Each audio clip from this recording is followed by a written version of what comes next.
The Case Study of Vanitas is a manga created in 2015 by Jun Mochizuki, the creator of Pandora Hearts. It's a vampire action dramedy series following Vanitas, a vampire doctor, a doctor that specializes in vampires, not a vampire that's a doctor, but I don't blame you, that's an easy mistake to make, who wants to save vampire kind from their curses even if it costs him his life, which, spoiler alert, it will. Knowing this information at the very beginning is a great hook that gives the entire series this underlying tension of when does it end and why. It's kind of like The Great Gatsby or Sherlock Holmes, where the main character, while being something of an audience surrogate, isn't entirely who the overall story is about. It's more about the budding relationship, characterization, and the inevitable tragedy with a much more interesting through line than at least The Great Gatsby. I'm sorry, I fucking hate classic literature. Noé was specifically sent to Paris to look into the Book of Vanitas, a book believed by vampires born under the Crimson Moon to be the creator of all curses. He was told by his teacher to look into it, but it's also personal since he lost some important people in his life to curses. Despite all this, Noé doesn't want to help him, and it's for one very simple reason. Now that I think about it, I'm famished. Enough already. You're so annoying, it hurts. And he's right. Vanitas is a fucking obnoxious garbage can. He's rude and self-serving and runs away from his problems and French, very French, my god. By all definitions, this is not a character we should be rooting for. He's like 600 miles away from being a Tumblr sexy man. But unlike those entities, I want to see him happy, which feels wrong. He's an asshole, especially to the people around him, and why is he so terrible to the people around him? That's the plot of the video. Vanitas forces his horrible morals onto others, and here's why. More like if there is a brick that gets chipped, I get a headache. If the steam pipes are backed up, then I am also backed up. Nothing sexy. I'm just going to ignore most of that and put that down to your female hysteria. Moving on. So, before I get into this, I want to extend a small thank you to people who are fans of this series. I obviously don't interact with it on every social media platform, or in my case, watch interactions. While I can possess a fandom degree of love for something, I just don't engage with fandom much anymore. I have a 401k, I'm too old for that shit. Before getting into Vanitas no Cart, I was pretty into Final Fantasy XIV, and I will just say, those bitches are some of the most delusional people on the planet, my god. They take a man that has literally killed millions of people, destroyed planets, enslaved civilizations, and defend him to the ends of the earth because he was a little sad about it.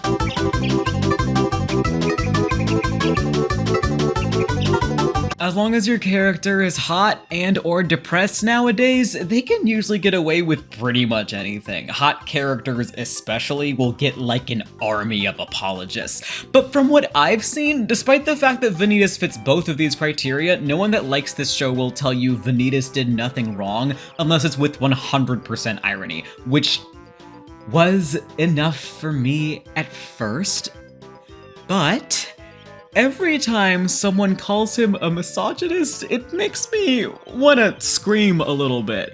He is an equal opportunity hater, and I will not stand for this prejudice. I think the first time I saw this being tossed around was when Vanitas first met Jeanne.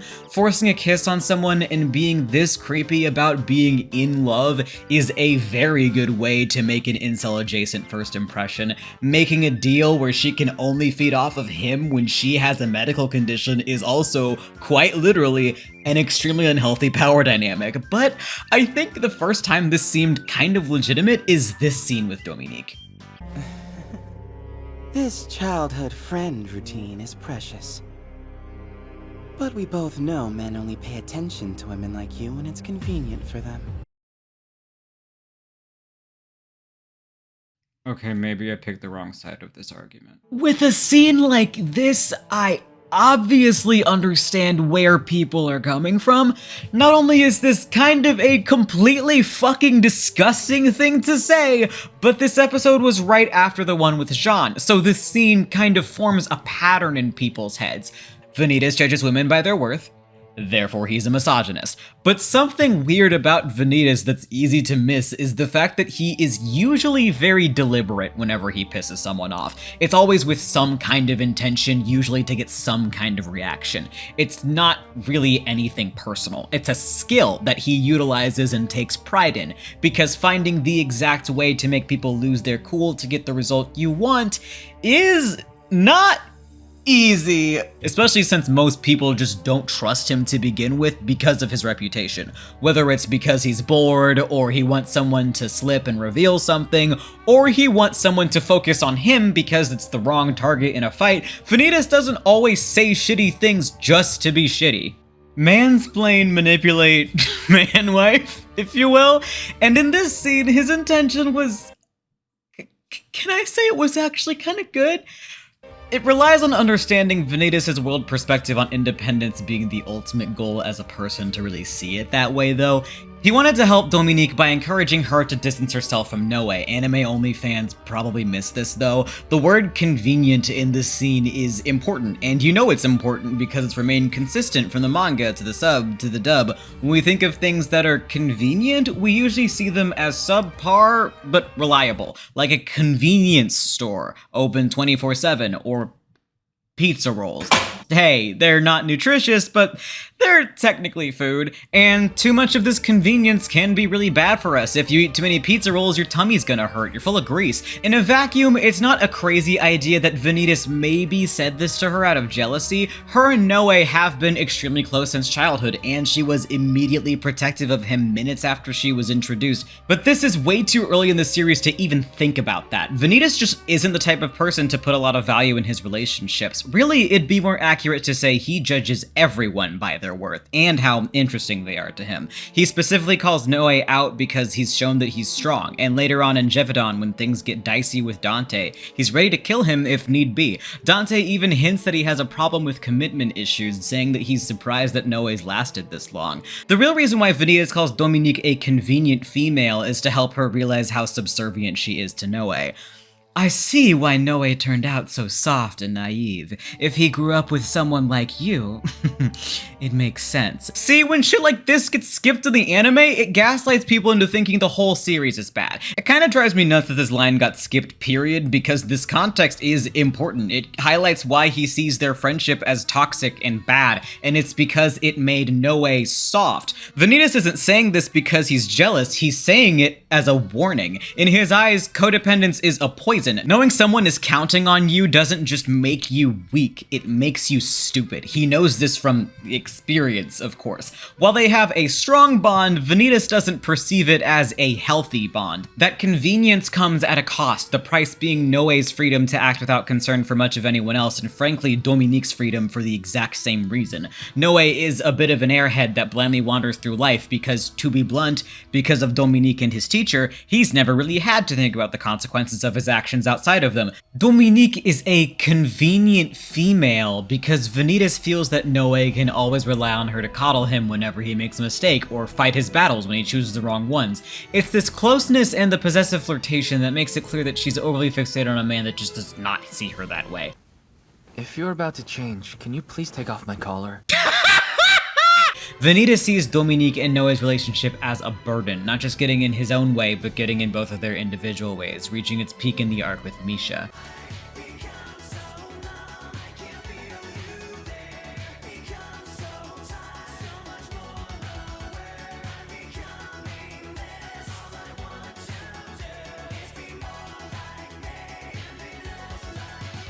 So, when I first set out to make this video, I had what I thought to be a straightforward mission in mind. I wanted to show how multifaceted Vanitas is through his relationships with who I'd consider the other three main characters, Dominique, Jeanne, and Noé. This is, of course, not a Vanitas did nothing wrong treatise. He did a lot of things wrong. This is a treatise on his philosophy. The ends justify the means, and when it comes to who Vanitas came to be today, we cannot understand him without understanding the means being Misha or Mikhail. I'm just calling him Misha because if you couldn't tell by the way I pronounce Vanitas, I can't speak Italian. The means could easily be the Catholic Church, but Misha is much less abstract. He also drills down to the most vital aspect of being human, and that's empathy. Vanitas' humanity is the one thing he protects the most, the one bit of proof that Dr. Moreau didn't win. He is quite literally the magnum opus of living out of spite.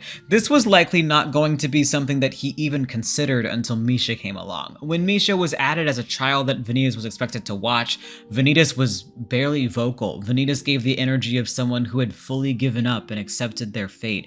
Misha was likely the youngest addition Vanitas had seen up to this point. He was given direct responsibility whether he wanted it or not, and Misha embraced this significantly more than Vanitas had at first. It wasn't until Misha specifically cried out for him and begged for help that Vanitas realized he was not only required to help out of being assigned a duty, but also out of a moral obligation. Vanitas took the experiments that Misha couldn't because he wanted to break the 71 experiment-long cycle of children being taken advantage of and abused. Hearing the cries of the children who died before him plagued him with survivor's guilt, and Misha was an opportunity to try and shake that off, to make up for what he failed to do.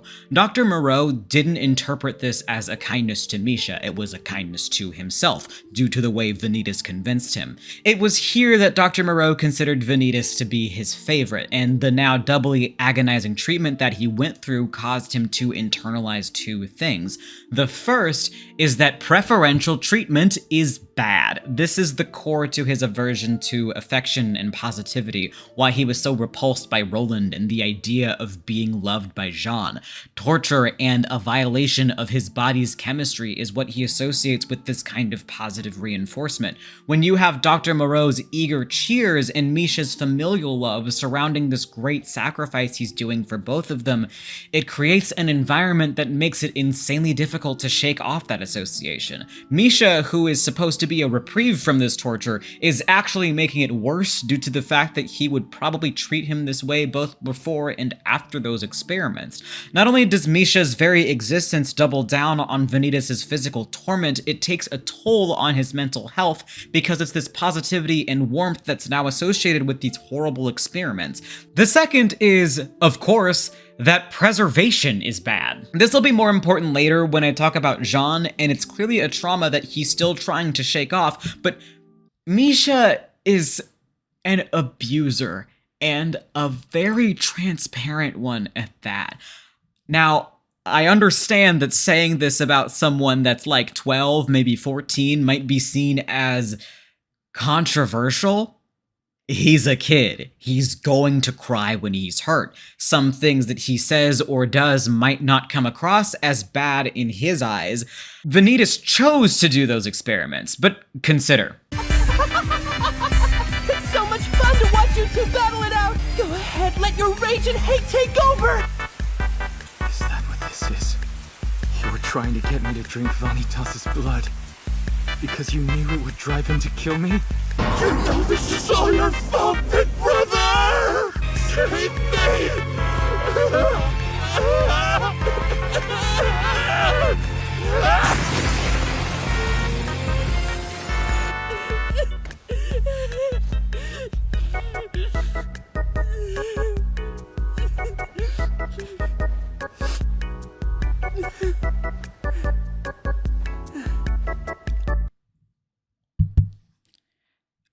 These are not the actions or tone of a person that doesn't know they're manipulating someone. Misha would not switch this quickly after crying if those crocodile tears actually meant something. Misha wouldn't be reaching out to Vanitas and specifically calling out for him if he didn't know that he would reach back.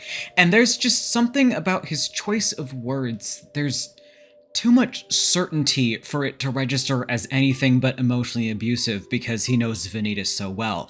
I'm the only one who will understand your pain. I can kill you if you turn into a monster.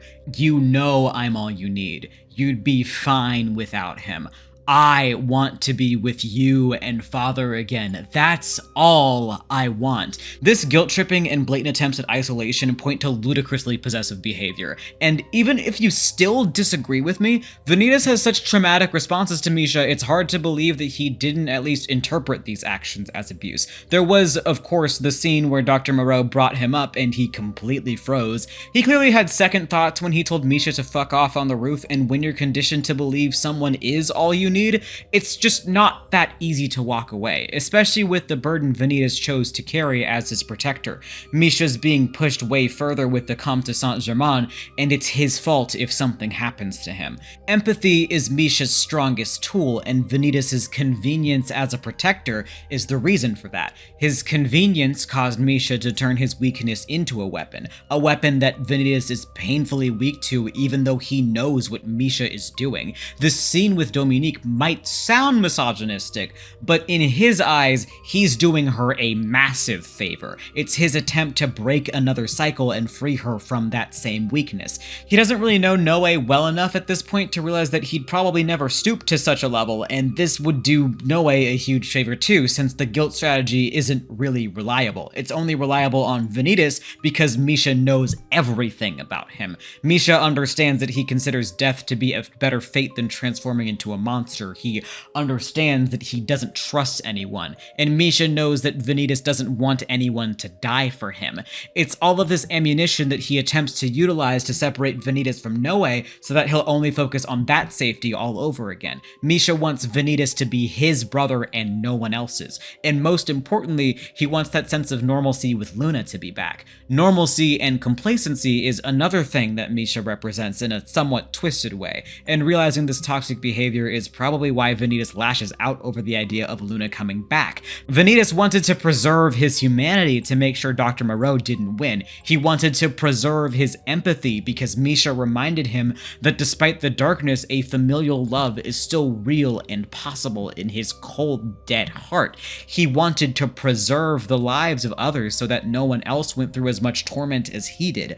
All this preservation did was stab him in the back and end in futility. Vanitas still ended up having to join the Clan of the Blue Moon. Moreau still got away. Vanitas had to throw away that empathy and embrace consequentialism in order to clear Luna's name. I'll do as I please, use the methods I choose, and no matter what you people want, I will save you without fail. Recovering from abuse is a healing process that takes a lot of time. Emotional abuse is just as valid as any other form, especially in this sense. But it is these relationships that I believe will help him through learning how to trust love again. And I think some part of Vanitas is fully aware of that too. I can't believe I'm gonna screw this up again, but I like finding typos in menus. What? And I know my shellfish pun is stupid, but the truth is, I'm not suddenly gonna stop making stupid jokes. Now that you mention it, I'm never gonna stop talking about my cats. I mean, shouldn't we hold out for the person who doesn't just tolerate our little quirks, but actually kind of likes them? One of the more fascinating aspects of Vanitas is how painfully self-aware he can be. He knows that he's annoying, but also a fairly competent doctor. He understands that using Vanitas' name makes his own patients afraid of him. And like previously discussed, he's painfully aware of the fact that he has an unhealthy bond with Misha. Vanitas' relationship with Love period is very messy as a result. Even if their love was completely familial, it still created a negative association with positive emotions and the preservation of others. That preservation angle shows the only way he knows how to love is through self-sacrifice, but he also knows that that's wrong. He considers anyone that has someone to protect to be weak, Jeanne being no different. He calls her tame, weak, a disappointment, but ultimately still a monster. And yet... Where have those tears come from? You're acting so feeble. Such softness can only signify a deep need to protect. But I like it.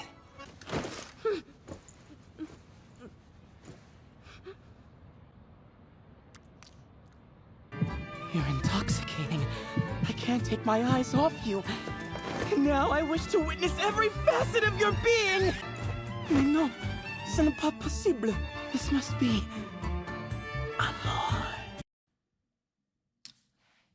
Man, I'm so good at picking the wrong side of all of this shit, aren't I? In this scene, Vanitas is being a fucking creep.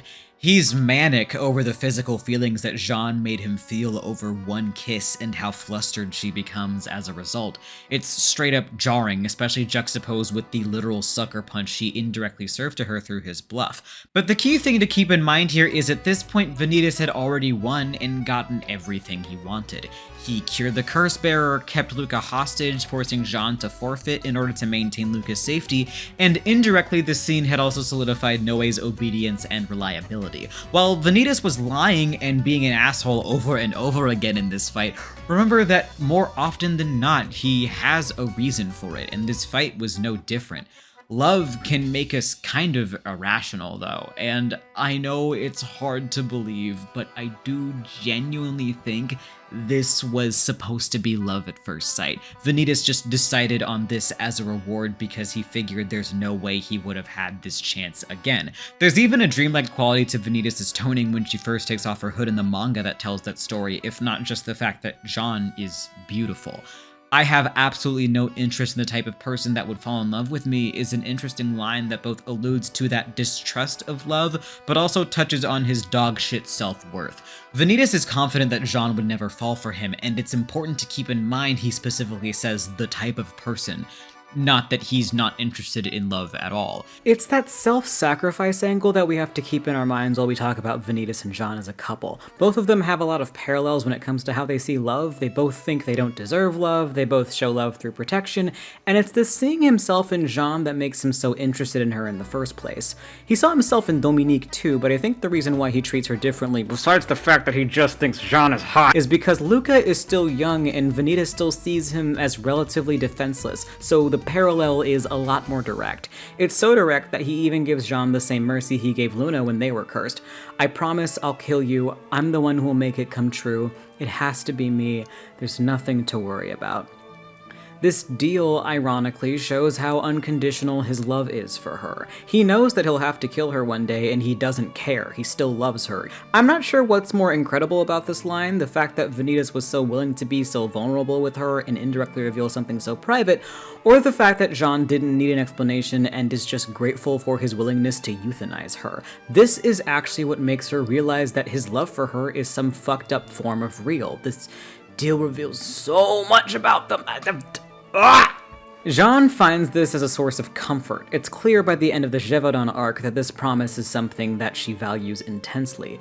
It's weirdly kind of poetic how Jeanne's warped perception of the world perfectly complements Vanitas's to the point that she can see what no one else does. She's able to focus on the intent, which is what drives Vanitas's every move. It could be considered delusional, but doesn't an unconditional love imply some degree of delusion? Just look how fucking happy she is! Vanitas is a well-intentioned person, but he always does it in the most roundabout way possible in order to deliberately avoid praise. Praise makes him uncomfortable and brings back bad memories, and just the simple joy of seeing Jeanne smile puts him at a weird crossroads. He's not supposed to feel good about this. The warm feeling that he gets and describes as a curse is that true love that he was unfamiliar with, that bad cold feeling that he gets every time he sees her. It's a curse because it gives him something to protect. It makes him weak like he judged her for, like he judged Dominique for, like he judged himself for enough already. It's a breach in his defenses and just feels wrong. Kind of like Jeanne too, her smile is a luxury he sees himself as undeserving of, but how could she resist? Chloe was a beloved childhood friend of hers, one that she already tried and failed to kill. Chloe is a curse bearer. Curse bearers have to die, and most importantly, she begged for her hands to do it. Due to her position as an ex-bureau, she sees that day as a failure she has to make up for. Of course, a large part of her doesn't want to do it, and it's painfully obvious. Vanitas can see right through her when she explains it, asking her if that's what she really wants. Don't think, don't want, don't wish. I forgot I was a doll. I forgot I have to be a tool. with no will of its own. She was punished for the crime of feeling and remembering so severely that it almost cost her her life, and Vanitas simply won't allow her to wallow in that misery. He wants her to know that she does deserve to think for herself. Vanitas doesn't even see himself as worth loving. It's not just because he's afraid of it, but he's also afraid of leaving people behind with any sort of grief for him. Vanitas knows that he's destined to die. It could be a few weeks, it could be a few years, but he knows that his life is much shorter than anyone else's. Joining the Clan of the Blue Moon might have bought him some extra time, but he's still not meant to be here forever. While he knows that he could handle the death of Jeanne, since he's had to deal with so many people dying in front of him, he's not sure if her soft heart could handle that responsibility. She beat herself up enough over Chloe. If he can't trust her enough to accept her love, the best thing he can do is make her happier than she was before. It's subtle and not so subtle things that show that Vanitas earnestly cares for Jeanne outside of their promise. Not only is there this proclamation juxtaposed with existential dread, but there's also the simple reality that he couldn't even dance with her because he didn't want to step on her toes. He was willing to lie for her because he knows how important Luca is to her. Dottie, what? Chill out. Thank you! Sorry, my bird was flipping out. Because he knows how important Luca is to her. Let's not forget about the fact that he absolutely did not need to take that stab from Astolfo in order to protect her. I promise I'll kill you might be a twisted way of showing his love, but it's his way of showing his love. I won't die not before you do is a sentiment that he embraces. He hates seeing her cry and wants to absolutely spoil her for as long as he can. I'm the one who will make your wishes come true. It has to be me. So spit it out. Tell me what you really want, no matter how trivial it is. Whether it's an ugly emotion or even a curse, I'll accept it for you. I love these two so much, but I have to put a pin in it and get back to you later. Okay, I feel like I have to explain myself before I get into this.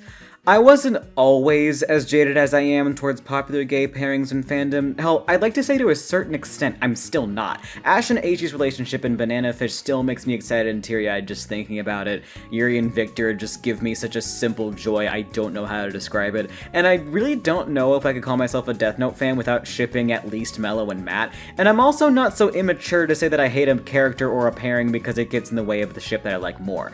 I love Noé. He's, intentionally or not, a very strong portrayal of trying to find a sense of belonging, trying to blend in, despite being the only other in a society or culture you were adopted into, to the point where he doesn't stand out in his own story. As a black person that felt like I had to abandon my own culture to blend into the white schools I went to growing up, I feel really seen by Noé. As a protagonist, it's interesting to see someone who has such incredible strength and kind of a short fuse be more interested in talking things out. It was especially jarring looking back all the way in chapter 4 where he recounts that Jeanne isn't as strong as his teacher. Holy shit, the amount of foreshadowing in this series is just insane. There's a lot of tension that's played for laughs when Vanitas' objective, logical outlook has to find a middle ground between him and Noé's blind optimism. Noé's values get constantly challenged, and watching him be forced to bend and break them is what makes him such an interesting character.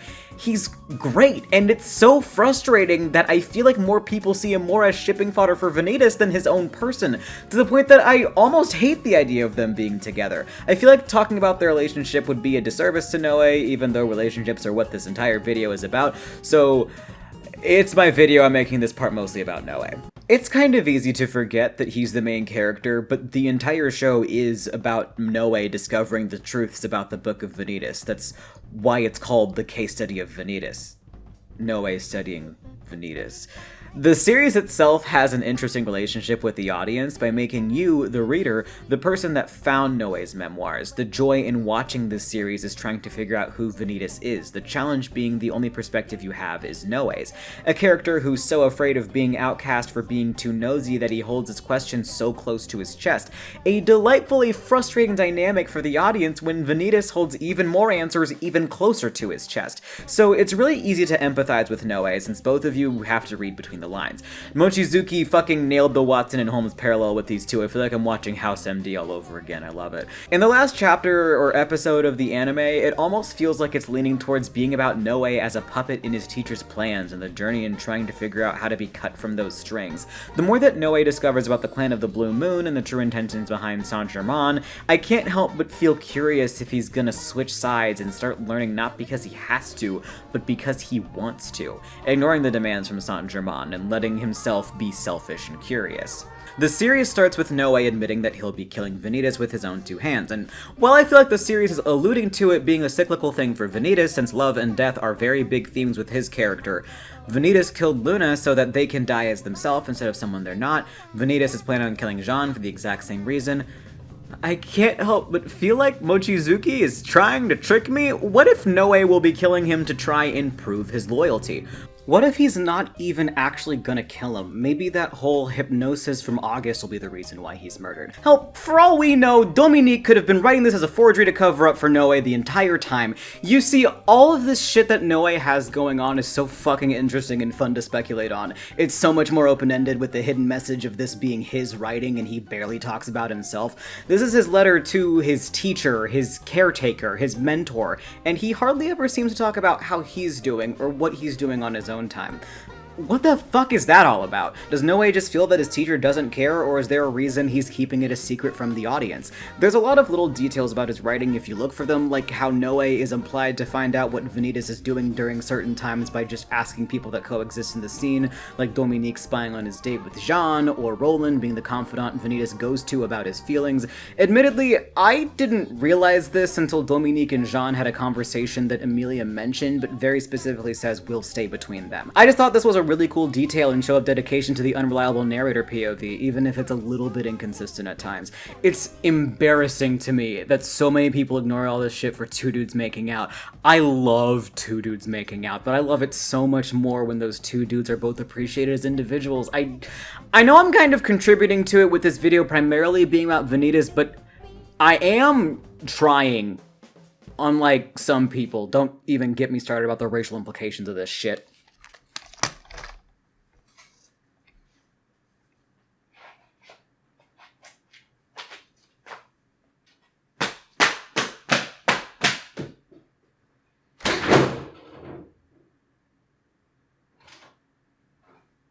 But what if I did?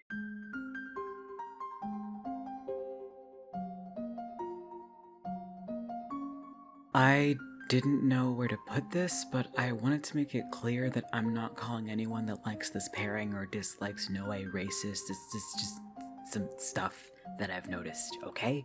Okay. It feels a little, weird that the only character of color, despite him being the main character, is being viewed more as a dick bicycle for a white twink. There, I said it. Fight me. Usually when I'm thinking about Noé and how little I see the average VNC fan talk about him on Twitter, I can't help but stare up at the ceiling and ask myself the question, would this even be an issue if he was white?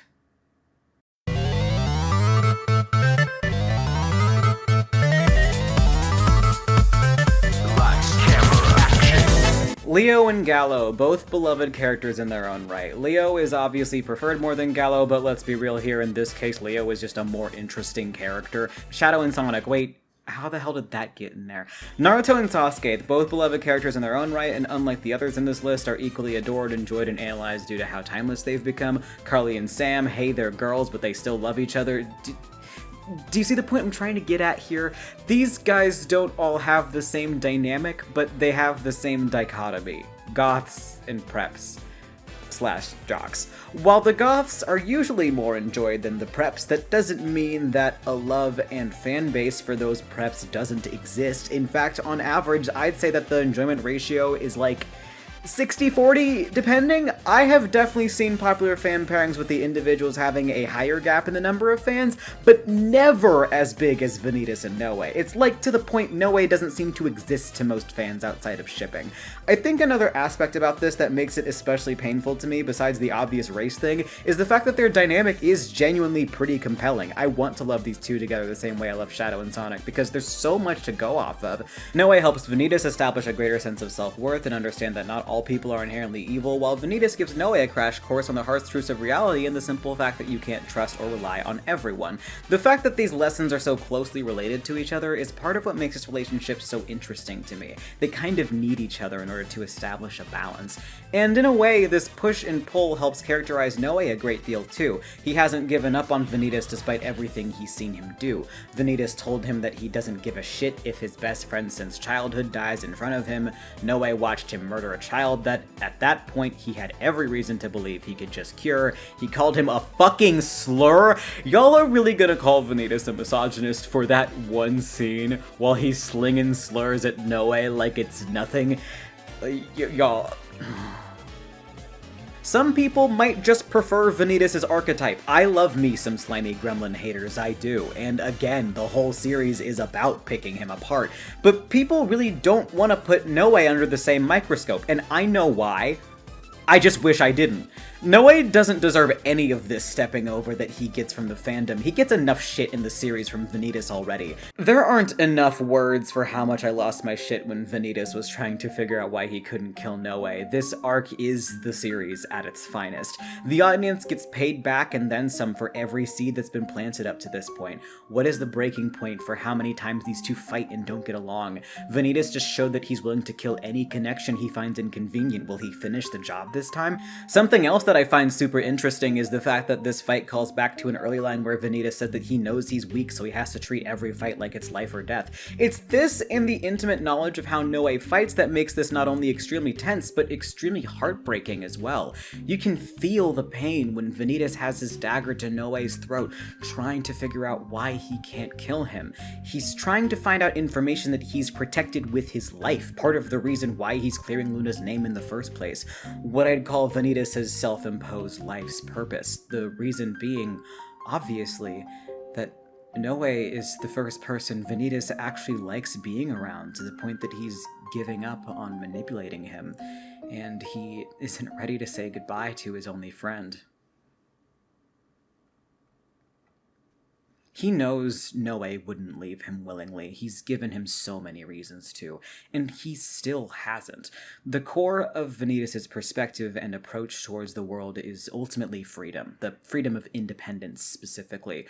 When no one is tied down to him, he can do whatever he wants and act however he chooses. He doesn't have to worry or deal with the guilt of potentially growing attached. It's not just a freedom of independence, it's a freedom of sorrow and fear that the other person would worry about a problem that they just can't fix. When Noé says that heartbreaking and iconic line that he will never set him free, this is what Luna meant when they said he's a good person. He's ultimately well-intentioned, just in an extremely fucked up and self-destructive way. I'm not going to walk around and pretend like the gay subtext isn't there. It's blatant, and I love the idea of them, but that's kind of the problem. I just love the idea of them. I weirdly think their bond is too strong to be romantic. It's better than a romance, that being the bond of soulmates and best friends. It's like, yeah, I love my best friend, and I don't know what my life would be like without them, but like I wouldn't fuck them or anything.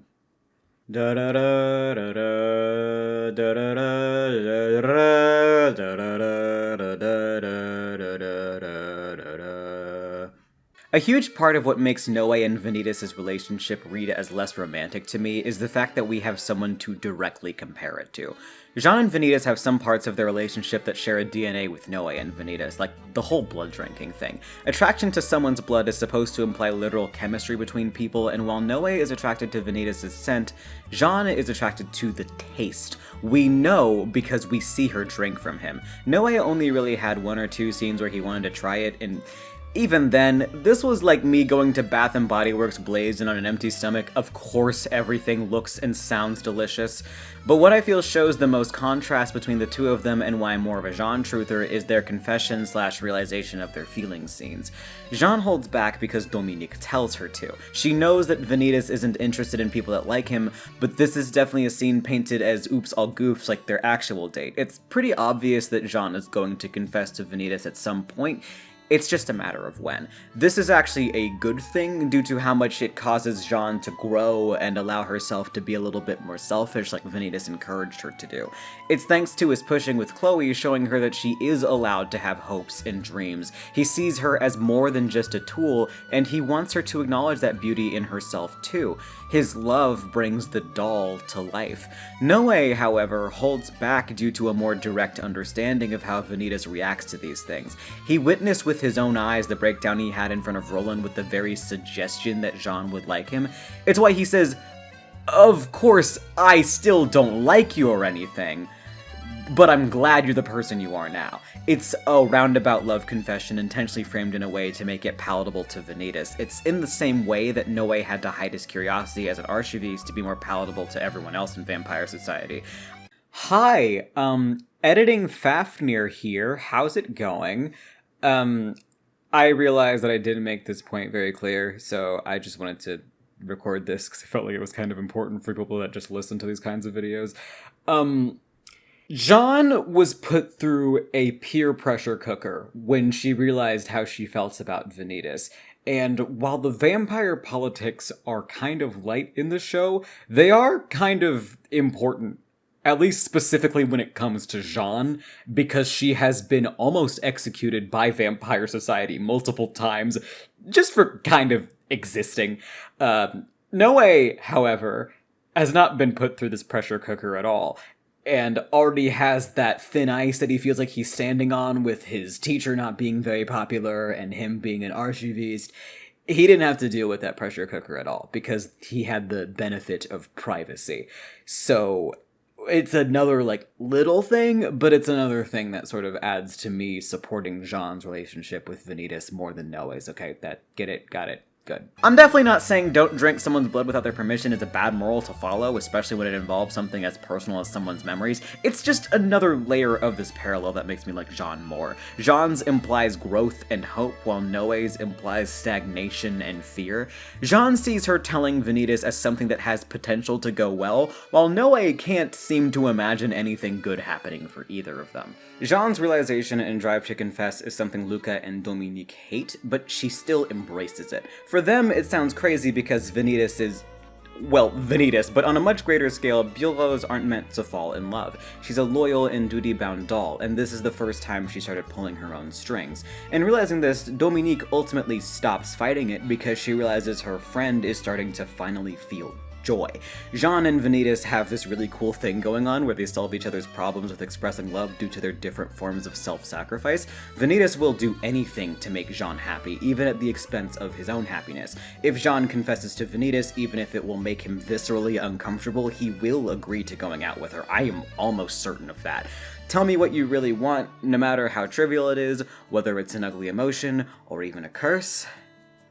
Or even a curse? And what did he call his oh my god, what the fuck? And what did... Would you get over yourself, girl? And what did he call his feelings for Jeanne again? I know it's wrong. Jeanne must have put some kind of curse upon me. She drank my blood in Gévaudan. And that was when the symptoms first began to appear. Since then, my face is always flushed, and my heart feels like it's trapped in a vice. It's been beating out of control.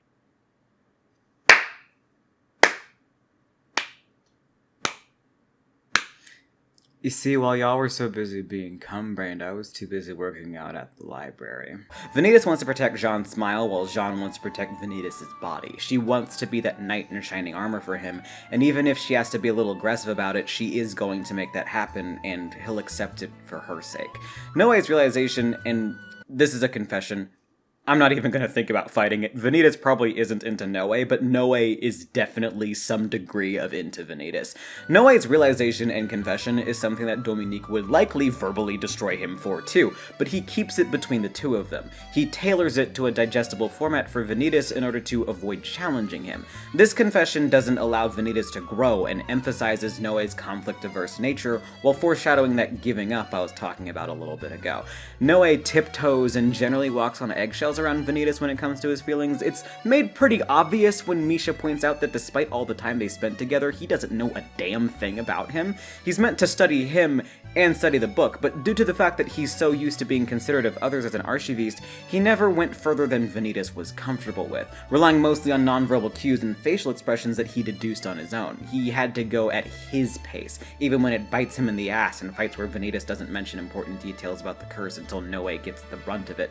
Noé might be dismissive of him physically, but mentally he has to deal with a tug-of-war between his curiosity and what is considered socially okay. He doesn't ask because he doesn't want to be that archiviste that puts his nose where it doesn't belong. There's nothing wrong with being considerate of others, but he does need to learn that prying isn't going to vilify him. Just like Jeanne, he needs to learn to be a little bit more selfish. He needs to be his own version of free.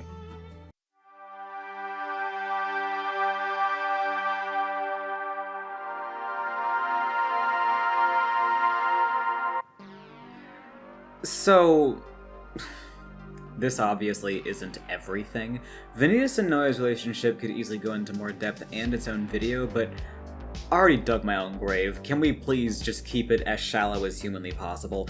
And you have no idea how bad I feel about completely skipping Roland. That is easily the worst crime I've committed in this entire video. Not to mention the fact that Mochizuki's hiatus should be over, or almost over, by the time this video goes up, and this only goes up to about chapter 57.